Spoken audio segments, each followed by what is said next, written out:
part of the pre-production or getting prepared to actually make the photograph is developing your story or your concept for your actual photo. Now, normally, if we had time, part of our process is that we always make an idea board, but unfortunately, we don't have time. If this is something that, if you're thinking that you really are stuck and you don't know what to do for this project, I recommend that you make an idea board the way that we always have on Pinterest or look online just to get inspired. So, but I do want to talk about, now that we know sort of the difference between a selfie that we're so used to taking to a self-portrait. Let's talk about sort of some of the things that we can do. I want you, first of all, to think about, okay, what is your story? Obviously, in a single photograph, you can't tell everything about who you are. So you might just want to consider one aspect or some of it. But basically, the self-portrait is, what do you want to say about you? What message are you displaying to everyone through your self-portrait? Now, this is really key because I know that probably a lot of you are stressing out thinking, oh my gosh, I have to take a picture of yourself. Now, you don't have to have your face in a self-portrait. You can show your face.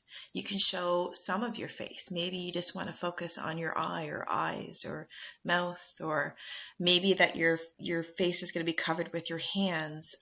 Maybe you're going to photograph only your hands. If you're like me, I hate getting my picture taken. I'm always the person behind the camera, but I hate seeing pictures of myself. So if I was doing this project, I was thinking a bunch of ways that maybe I could have, my hands as an artist. I mean, I never have nail polish. My fingernails are always dirty. They're always covered in paint. I've got calluses on them, right? So that would say, in my opinion, a lot more about who I am as opposed to like maybe what my face looks like when I have to worry about makeup and my hair and how old I look and things like that, right?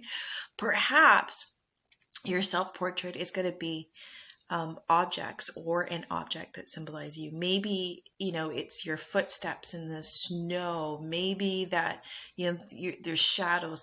Like really think about how you want to go with this self-portrait. You've got to get it out of your mind about what selfies are, because that's not what this is.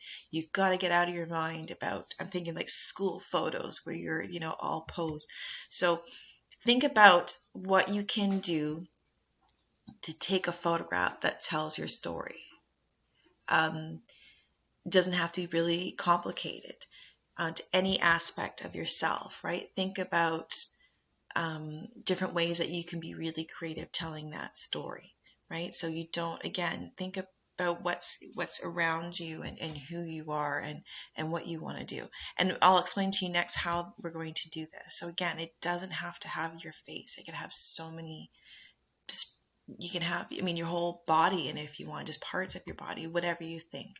Okay, any expression, any, parts of it, anything that you want to do. So get out of your mind that you have to be like a fashion model, that it has to be like showing your whole face. Whatever you feel comfortable with and whatever way you want to tell your story. Okay.